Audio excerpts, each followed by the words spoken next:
Di sini gue pengen bilang ke kalian semua bahwa kalian itu nggak punya waktu, ya. Dunia itu bergerak sangat-sangat cepat. Banyak sekali gue disebut sini tenaga kerja yang akan tergantikan. Banyak yang bilang bahwa oke, teknologi itu tidak akan menggantikan tapi akan membantu. Betul, untuk sebagian orang yang mengerti akan memakai teknologinya. Untuk mereka yang nggak mengerti, yang tidak punya skill-nya untuk memakai teknologinya, mereka akan digantikan. Waktu akselerasi dunia menurut gue sudah sampai di sini, di mana AI berkembang sangat cepat sekali, kripto berkembang sangat cepat sekali, energi berkembang sangat cepat sekali, biotech itu juga berkembang sangat cepat sekali. Semua ilmu yang gue barusan sebutin tadi, itu akan berkembang lebih cepat dibanding kurikulum sekolah bisa mengejar.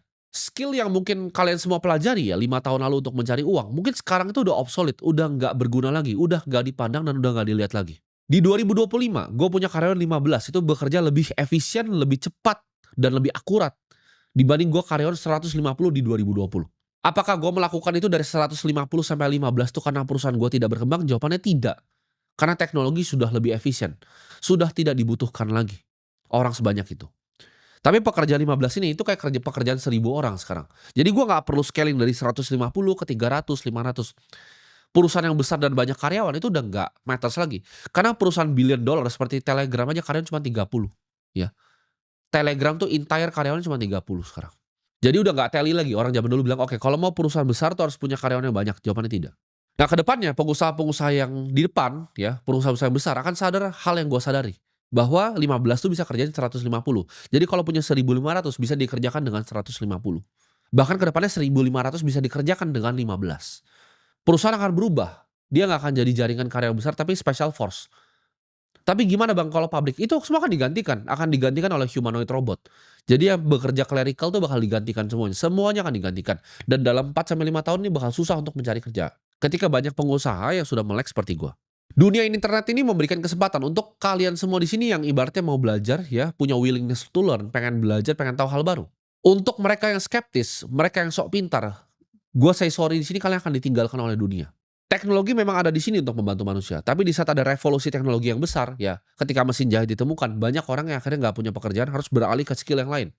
Jadi kalian yang punya skill jangan ngerasa nyaman gitu, skill design, skill marketing, skill finance, jangan merasa nyaman. Skill-nya cepet sekali ini akan digantikan. Kita akan berada di momen gue sebutnya, dalam era manusia, ya lu akan ada 2 pilihan. Sebelum ini pintunya ditutup ya, ini di depan ada pintu, pintunya akan ditutup. Cuma akan ada 2 pilihan. Lu akan antara jadi owner atau jadi own, dimiliki ya. Antara lu akan punya aset atau lu cuma nyicil asetnya orang lain. Lu cuma bayarin sewa ke asetnya orang lain. Karena dunia udah berubah ya, kita akan lihat subscription ekonomi ini akan besar sekali. Di mana orang itu udah nggak bisa beli mobil lagi, tren mobil aja udah turun ya. Pembelian mobil tuh trennya selalu menurun selama 3 tahun terakhir. Tapi apa yang terjadi, kita lihat orang udah nggak mampu beli mobil. Orang jadi, "Oke, gua nggak apa-apa nih, gua jalan nih, gua naik Grab aja, gua nggak masalah sama sekali. Gua naik motor aja gua nggak masalah sama sekali." Dan ini akan begitu ke semua bidang, bahkan entar kalian nggak bisa tinggal lagi, ya. Semuanya kalian subscribe, gitu. Apartemennya orang yang punya kalian nggak bisa beli, kalian harus sewa apartemennya, ketika kalian sewa apartemennya, makanannya kalian sewa juga. Kalian bayar subscription untuk makanannya. Kedepannya dunia akan mengarah ke sana, semua akan jadi subscription ekonomi, you will own nothing, karena ini agendanya World Economic Forum, ya. Udah sering disebut di forum-forum dunia, bahwa you will own nothing, lu nggak akan punya apapun dan lu akan jadi orang yang bahagia. Jadi antara jadi owner atau dimiliki sama orang lain. Nah dari 2 tipe manusia ini akan kita bisa filter nih, mana yang akan jadi owner, mana yang akan jadi dimiliki. Dari mana? Dari kebiasaan hidupnya. Yang akan jadi owner nonton video-video seperti ini, gitu. Yang di-own sama orang lain, itu akan ngerasanya, "Aduh, gua ini cuma scrolling TikTok," gitu kan, ada gosip artis terbaru gua ikuti, ada gosip ini terbaru gua ikuti. Gampang sekali ya, pikirannya ke kanan, ke kanan, ke kiri, diatur gitu loh. Karena mereka yang bisa kontrol atensi kamu, akan kontrol dunia kamu, gitu. Kalau kamu bisa dikontrol, apa yang kamu pikir, ya, kamu nggak akan bisa jadi pemikir yang mandiri. Ketika mereka cuman kasih satu isu kamu bisa ke kiri, ya. Kasih isu misalnya artis selingkuh, wah langsung kalian ke kiri. Artis dihamili, kalian ke kanan. Ketika ada isu penting yang sebenarnya terjadi di depan mata kalian, kalian nggak bisa lihat, gitu loh, ya. Itu sudah perbudakan di era digital, kalian terperangkap di algoritma media sosial. Nah, kompetisimu tuh banyak. Ada orang yang ngomong seperti itu, ada orang yang suka dengan gosip-gosip seperti itu. Tapi di sisi yang lain, ada yang bangun jam 6 pagi, dia fokus, dia kerjakan yang terbaik. Setiap harinya, dia tidak pernah berhenti. Setiap harinya dia melakukan yang terbaik, demi terbaik, demi terbaik untuk mengubah hidupnya. Sedangkan lu di situ cuman scrolling sosial media, cuman maki orang di sosial media, ya. Sudah kelihatan jelas nih arahnya, mana yang akhirnya bisa ke kiri, mana yang bisa ke kanan. Di saat lu lagi gosip, di saat lu lagi jadi haters, ada anak yang di umuran sama dengan lu, berkompetisi, bangun pagi, pelajarin ya, bangun, ya kan, dia belajar, oke, aset masa depan tuh apa? Kira-kira skill apa aja? Gimana caranya gue mengerti artificial intelligence ini apa? Gimana caranya gue ngerti renewable energy ini apa? Gimana caranya gue ngerti next gen-nya dari biotech itu apa? Dan lu masih di situ santai-santai gitu kan. Jangan pikir dunia ini akan jadi lebih gampang, dunia ini dengan teknologi akan jadi selalu lebih sulit. Karena kompetisinya lu kompetisi sama robot nanti. Penyesalan itu akan jadi hal yang selalu terjadi ya, ketika 5 tahun nanti udah lewat, lu dengerin apa yang gua ngomongin ini, ya mungkin lu masih nggak percaya, lu masih mau menghujat, lu masih mau ngerasain bahwa yang gua omongin ini bukanlah fakta, silahkan gitu. Tapi ketika penyesalan itu datang, lu akan menyesal. Semua yang keluar dari mulut gua adalah kebenaran. Gua pun sama, ya gua liat kompetisinya sama, ketika gua liat gen-gen alfa yang jauh di bawah, yang masih mungkin umurnya belasan, tapi cara pikirnya sudah jauh sekali dibanding gua di umurnya itu.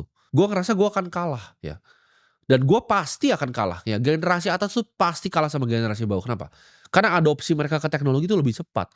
Mereka menyaring informasi lebih cepat dibanding gua menyaring informasi di internet dial up yang zaman gua dulu. Mereka tinggal tanya AI sekarang. Jadi otak mereka akan ke-develop jauh lebih cepat dibanding gua. Ketika gua lihat generasi-generasi yang di bawah gua, antara gua udah bikin sekarang nih aset-aset gua, atau gua akan kalah dengan mereka, gua akan kalah dengan kompetisi. Lu akan lihat nanti anak-anak muda yang jauh lebih hebat dari kalian semua.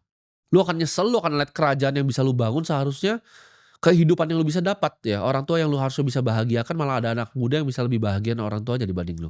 Di saat penyesalan itu datang, lu tidak bisa loh putar balik waktu. Karena waktu itu akan cuman berjalan satu arah. Waktu tuh nggak pernah bisa balik lagi. Yang lemah tuh nggak akan punya tempat dan nggak punya kesempatan lagi, ketika pintunya sudah ditutup. Ini gua kasih lu saran ya, kalau lu mau ubah hidup lu sekarang, lu coba stick ke satu hal ya. Satu hal dan satu hal aja.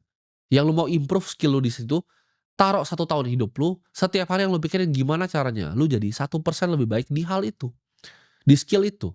Contoh lu adalah misalnya orang accounting, gimana caranya lu jadi yang lebih pintar di sana, ya. Contoh lagi, lu adalah video editor, gimana caranya satu video yang gue bikin, ini editannya lebih bagus dibanding video sebelumnya.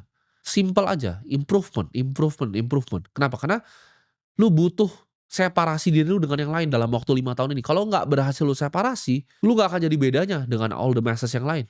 Jangan lihat kanan, jangan lihat kiri, fokus ke satu hal, jadilah yang terbaik, jadilah kelas dunia di bidang itu. 2025 sampai 2027 ini akan jadi 2 tahun paling penting, percaya gue, ini akan jadi 2 tahun paling penting di hidup lu. Semakin banyak stres yang lo bisa terima, semakin sukses juga lo akan jadi suatu orang. Gua terbiasa kerja itu dalam pressure karena dari awal gua, ya dari gua zaman jualan pomade, jualan sedotan, sudah banyak sekali ya pressure yang datang ke hidup gua. Sudah terbiasa. Nah, lu mau jadi orang yang sukses, lu harus terbiasa dengan pressure yang datang di hidup lu.